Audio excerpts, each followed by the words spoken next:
Hello everyone, this is Kuheli and welcome to Learning Aura. আজকের practice সেশনে আমরা sentence filler থেকে 20 কোয়েশ্চেন্স প্র্যাকটিস করব। তোমরা সেশনটি শেষ পর্যন্ত দেখতে থাকো and at the end of the video out of 20 তোমাদের কত স্কোর হলো অবশ্যই কমেন্ট সেকশনে জানিও।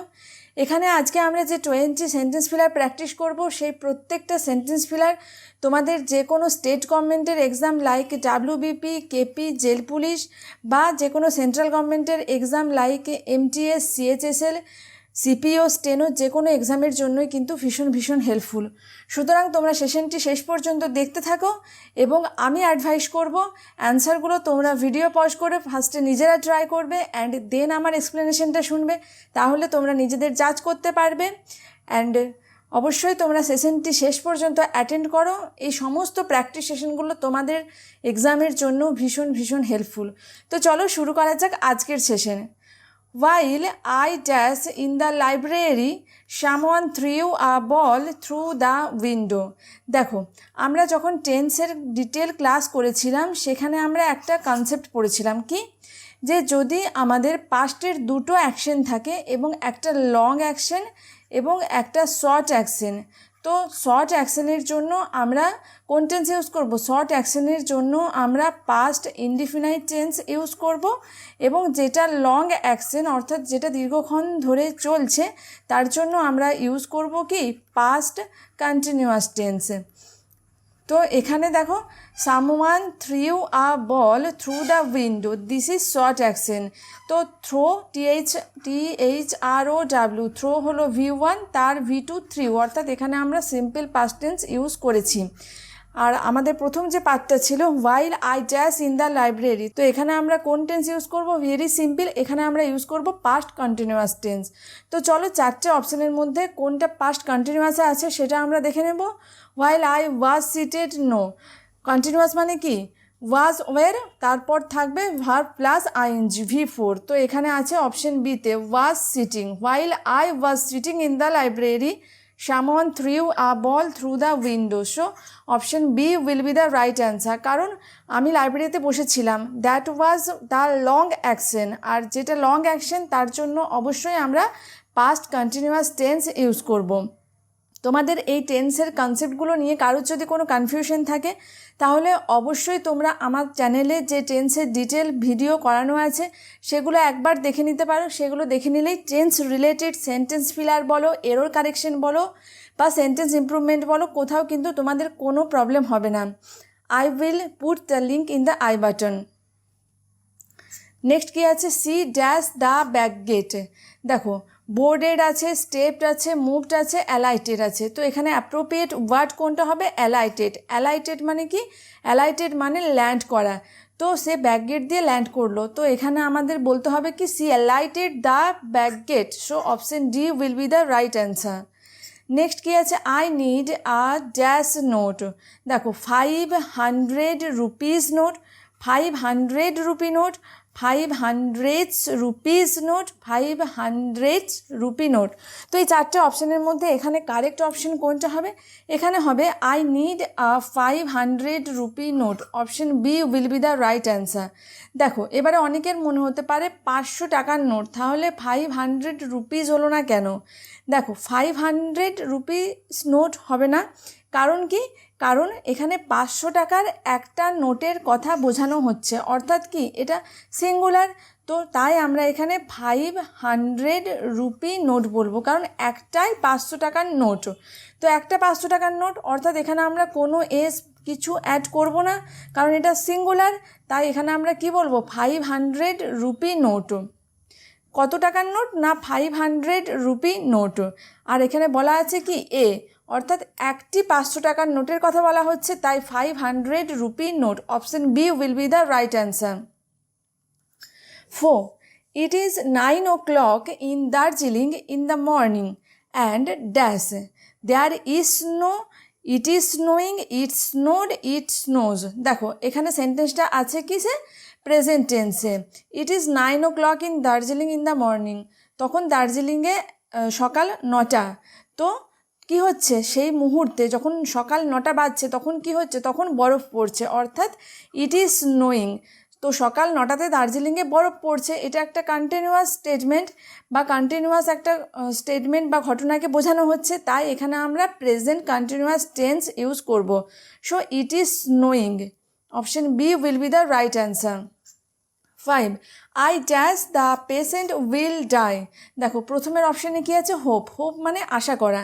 আমরা কখন কোনো বিষয়ে আশা করি? যখন ভালো কিছুর জন্য আমরা এক্সপেক্ট করি, তো সেক্ষেত্রে আমরা এই হোপ ওয়ার্ডটা ইউজ করব। কিন্তু এখানে কি বলছে? Patient will die.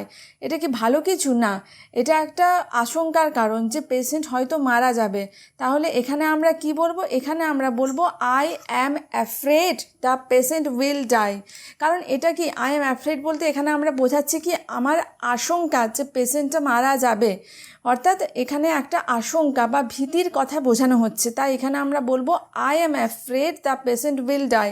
সি বা থিঙ্ক এগুলো আমরা জেনারেল আমাদের কিছু অপিনিয়ন বা থটসকে বোঝানোর জন্য বা এক্সপ্রেস করার জন্য ইউজ করি। তো এখানে আমাদের অ্যাপ্রোপ্রিয়েট হবে I am afraid the patient will die. 6. We dash our dinner last night. দেখো এখানে আমরা কি পেয়েছি? Last night, yesterday, last month, last day.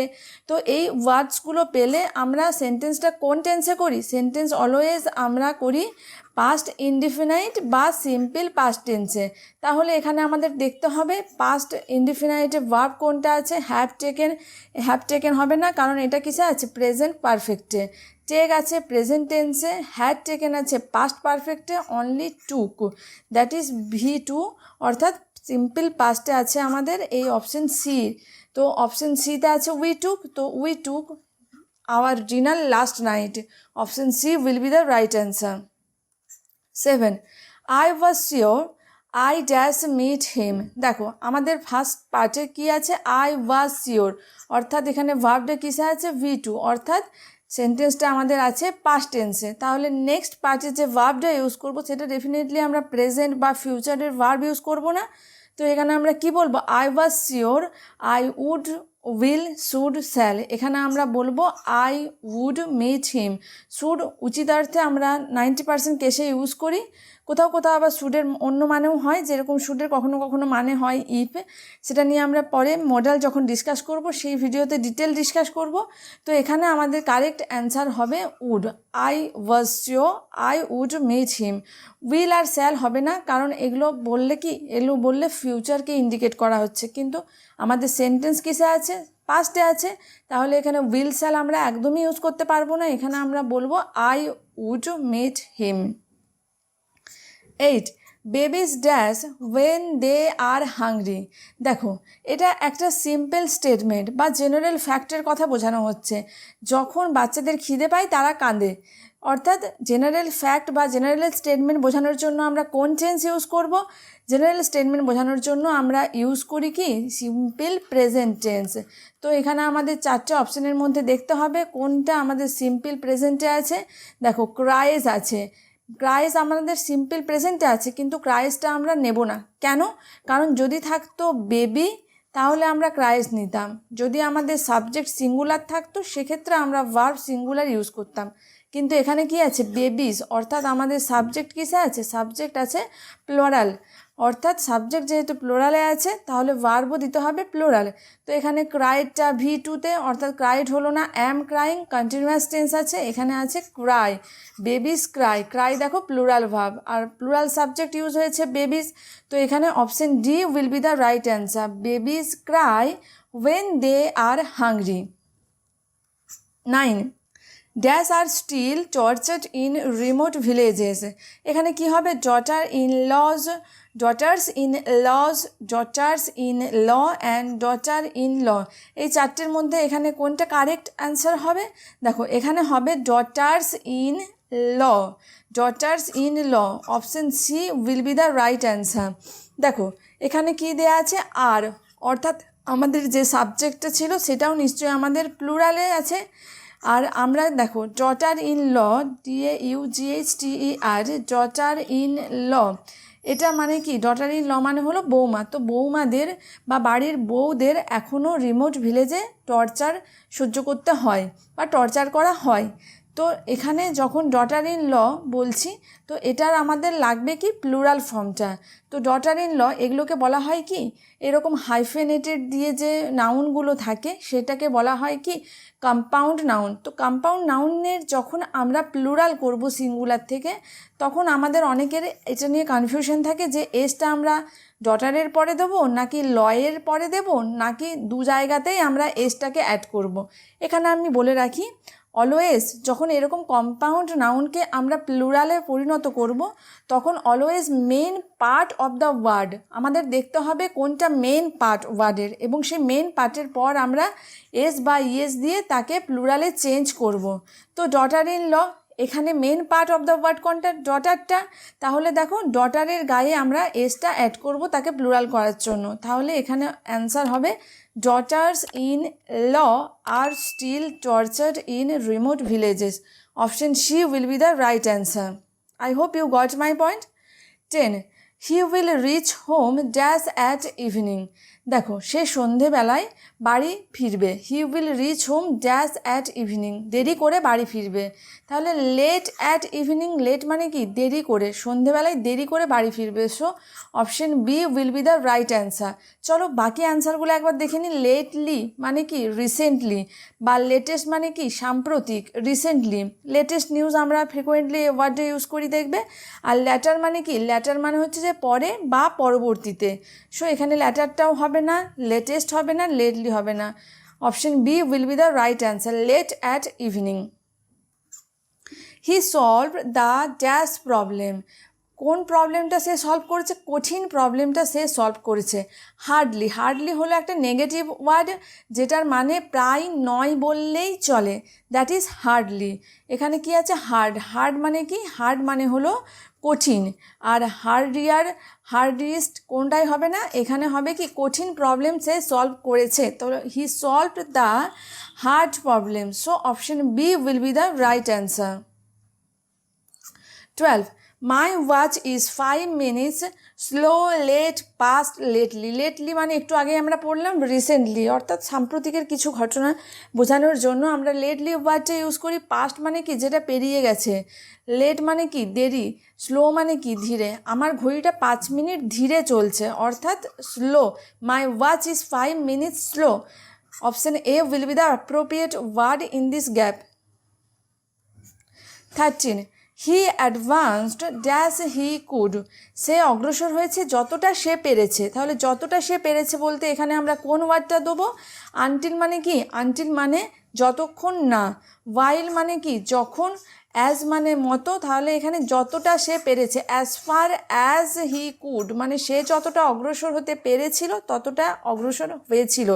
তো he advanced as far as he could. Option C will be the right answer. 14.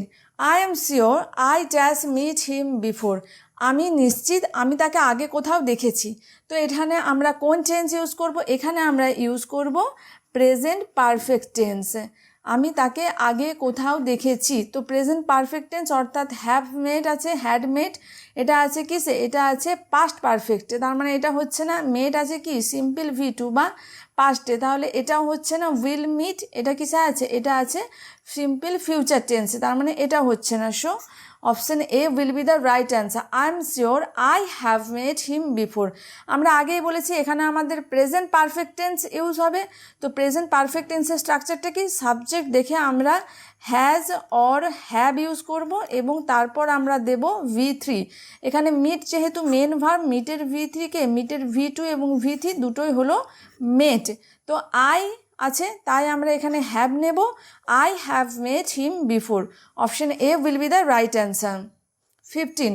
I dash him for a long time, দেখো সেন্টেন্সের মধ্যে কি পেয়েছি, ফর পেয়েছি। আমরা কি জানি, আমরা জানি যে সেন্টেন্সের মধ্যে যদি ফর অথবা সিন্স পাই সেক্ষেত্রে সেন্টেন্সটা কিসে হয়, সেক্ষেত্রে সেন্টেন্সটা হয় প্রেজেন্ট পারফেক্ট টেন্সে, অথবা আমরা সেন্টেন্সটাকে বলতে পারি প্রেজেন্ট পারফেক্ট কন্টিনিউয়াস টেন্সে।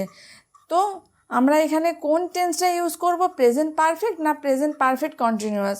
দেখো আমাদের ভার্বটা দেখতে হবে, নো হলো আমাদের ভার্ব, তো নো হলো একটা স্টেট ভার্ব, আর আমরা কি জানি স্টেট ভার্বগুলোর সাথে আমরা কখনো কন্টিনিউয়াস টেন্স অর্থাৎ তাকে আমরা V4-এ কখনোই করতে পারি না। তাহলে এখানে আমাদের প্রেজেন্ট পারফেক্ট কন্টিনিউয়াস টেন্স অপশানটা হেঁটে গেল, প্রেজেন্ট পারফেক্ট কন্টিনিউয়াস টেন্স যে অপশানটা আমাদের হাতে ছিল সেটা বাদ চলে গেল, রইল কি প্রেজেন্ট পারফেক্ট টেন্স। তাহলে আমরা শিওর হয়ে গেছি এতক্ষণে যে এখানে আমরা কোন টেন্স ইউজ করব, এখানে আমরা ইউজ করব present perfect tense. Present perfect tense মানে কি, আই আছে সাবজেক্ট, তাহলে বসাবো হ্যাভ, তারপর দেবো V3, know knew known.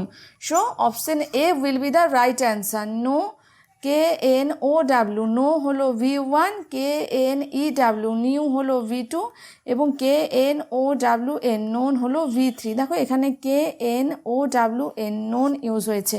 So option A will be the right answer. 16. The jury dash divided in their opinion. দেখো দ্য জুরি, তারপর দ্য অথরিটি, এরকম কিছু কিছু ওয়ার্ড আছে, কমিটি, এগুলো কি, এইগুলো যখন তাদের ইন্ডিভিজুয়াল ব্যক্তিদের জুরির মধ্যে অর্থাৎ ইন্ডিভিজুয়ালিটাকে মেনশন করা হয়, সেক্ষেত্রে আমরা এই ওয়ার্ডগুলোর পরে প্লুরাল ভার্ব ইউজ করি। কিন্তু যখন কমিটি, জুরি এইগুলোর ইউনিটি বোঝাবে, এগুলো যখন ইন্ডিভিজুয়ালিটিকে না বুঝিয়ে এগুলোর একটা ইউনিট হিসাবে বোঝাবে, তখন আমরা এগুলোর পর সিঙ্গুলার ভার্ব ইউজ করি। এবার আমাদের দেখতে হবে যে আমাদের সেন্টেন্সটা দেওয়া আছে সেখানে ইউনিট বোঝাচ্ছে না ইন্ডিভিজুয়ালিটিকে বোঝাচ্ছে। দেখো divided in their opinion, divided ওয়ার্ডটা পেয়েছি, দেখো তাদের অপিনিয়নে তারা ডিভাইড হয়ে গেছে, তাহলে মতবিরোধ হয়েছে। মতবিরোধ কাদের মধ্যে হয়, যখন ইউনিট বোঝাবে তখন তো মতবিরোধের প্রশ্নই ওঠে না, তখন সবারই কিন্তু সেম মত, সবারই একই মত, তখন সেটা ইউনিট হিসেবে কাজ করা। অর্থাৎ এখানে ইউনিট হিসেবে কাজ করছে না, এখানে ইন্ডিভিজুয়ালিটিকে মেনশন করা হচ্ছে। তাহলে এখানে আমরা কি নেব, প্লুরাল ভার্ব নেব। দ্য জুরি ওয়াজ নেব না, হ্যাভ বিন, হ্যাভ কোনোটাই নেব না, এখানে কি বলবো, the jury were divided in their opinion.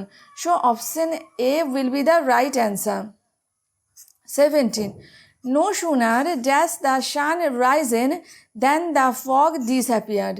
দেখো নো সুনারের পর আমরা হ্যাড দিয়েও করতে পারি বা আমরা ডিড দিয়েও করতে পারি। এবার আমাদের প্রশ্ন, এখানে অপশানে হ্যাডও আছে, ডিডও আছে, তাহলে এখানে আমরা যে ড্যাশটা রয়েছে সেখানে আমরা কি বসাবো, হ্যাড নাকি ডিড? দেখো ভেরি সিম্পল, যদি আমাদের সেন্টেন্সে নো সুনারের পরে ডিড থাকে তাহলে আমাদের যেটা মেন ভার্ব সেখানে কিন্তু অলওয়েজ V1 হবে, কারণ আমরা জানি কি সেন্টেন্সের মধ্যে ডু, ডাজ বা ডিড যদি এই তিনটের মধ্যে কোনোটা থাকে তারপর অলওয়েজ আমরা V1 ইউজ করি। কিন্তু এখানে কি আছে, রাইজেন অর্থাৎ V3 ইউজ হয়েছে, তার মানে কি নিশ্চয়ই এখানে আমাদের গ্যাপটাতে হ্যাড দিতে হবে। No sooner had the sun risen than the fog disappeared.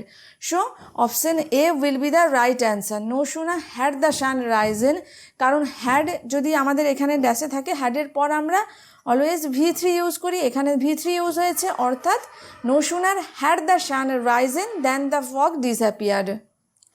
18. He entered the hall in the dash part of the show. দেখো অর্থাৎ শোয়ের পরের পার্টে সে হলে প্রবেশ করলো। তো এখানে পরের পার্ট বলতে কি, দেখো ল্যাটার, ল্যাটার মানে কি, ল্যাটার মানে হলো পরবর্তী জন বা পরবর্তী ব্যক্তিকে বোঝানো হয়, অর্থাৎ ল্যাটার হবে না LATER, ল্যাটার। ল্যাটার মানে কি পরের পার্ট অফ দ্য শো, অর্থাৎ শোয়ের পরবর্তী পার্টে সে হলে এন্টার করলো। So option B will be the right answer. Late মানে দেরিতে আমরা জানি, আর লেটলি মানে সাম্প্রতিক, অর্থাৎ এখানে হবে কি he enter the hall in the latter part of the show. Okay, option B will be the right answer. 19. These medicines are dash for curing cold. Cold অর্থাৎ ঠান্ডা লাগা বা সর্দি কাশির জন্য এই মেডিসিনটা এফেক্টিভ, এটা আমরা বলি কার্যকারী। তো প্রপার, ক্যাপেবল, রিয়েল কোনোটাই হবে না, এখানে effective. Option D will be the appropriate word. তো দিজ মেডিসিনস আর এফেক্টিভ অর্থাৎ কার্যকারী for curing cold. Last question for today, the girl dash her mother. মেয়েটা তার মায়ের মতো দেখতে, তাহলে এখানে চারটের মধ্যে কোনটা হবে? দেখো, টেক্স আফটার মানে কি? টেক্স আফটার মানে হলো রিজেম্বেল, মানে একই রকম সাদৃশ্য, একই রকম দেখতে বা সাদৃশ্য বোঝালে সেক্ষেত্রে আমরা টেক্স আফটার এই ফ্রেজাল ভার্বটা ইউজ করি। তো এখানে option A will be the right answer. The girl takes after her mother. দেখো, বাকি অপশানগুলো আমরা একবার মানেটা জেনে নেব। কলস ইন মানে কি? কলস ইন মানে হলো to ask someone to come to help, অর্থাৎ কাউকে সাহায্যের জন্য ডাকা। পুটস অফ, পুটস অফ মানে কি? পুটস অফ হলো একটা ভীষণ ইম্পর্টেন্ট ফ্রেজাল ভার্ব, এটার মানে হলো পোস্টপোন বা কোনো কিছুকে স্থগিত রাখা। আর পুটস বাই মানে কি? পুটস বাই মানে হলো জমানো, সঞ্চয় করা, বা ইংলিশে যদি বলি কি, সেভ মানি। তো এখানে আমাদের এই তিনটের মধ্যে কোনোটাই অ্যাপ্রোপ্রিয়েট নয়। অ্যাপ্রোপ্রিয়েট অ্যান্সার হলো option A. This is 21 and this is your home task. দেখো, এর অ্যান্সারটা তোমরা ঝটপট কমেন্ট সেকশনে জানিয়ে দাও কি হবে। He told me that he dash watching the movie, have finished, had finished, finished and would finish. এই চারটের মধ্যে কোনটা এখানে অ্যাপ্রোপ্রিয়েট অ্যান্সার সেটা তোমরা ঝটপট কমেন্ট করে জানিয়ে দাও। অ্যান্ড তোমরা আউট অফ 20 তোমাদের কত স্কোর হলো অবশ্যই কমেন্ট সেকশনে জানাতে ভুলবে না। আর যদি সেশনটা ভালো লাগে তাহলে অবশ্যই লাইক করবে, বেশি বেশি করে তোমাদের ফ্রেন্ডসদের সাথে শেয়ার করো এবং সাবস্ক্রাইব করবে along with the bell icon to not miss any update. আর তোমরা অবশ্যই কমেন্ট সেকশনে তোমাদের মতামত জানাও, তোমাদের এখানে রেগুলার যে প্র্যাকটিস সেশনগুলো প্রোভাইড করা হচ্ছে সেগুলো তোমাদের কাছে কতটা হেল্পফুল হচ্ছে, বা কোন টপিকের ওপর তোমরা যদি প্র্যাকটিস সেশন চাও তাহলেও সেটাও তোমরা কমেন্ট সেকশনে জানাতে পারো। I will arrange according to your need. So that's it for today. দেখা হচ্ছে নতুন সেশনে নতুন কোনো প্র্যাকটিস সেট নিয়ে। Thank you for watching.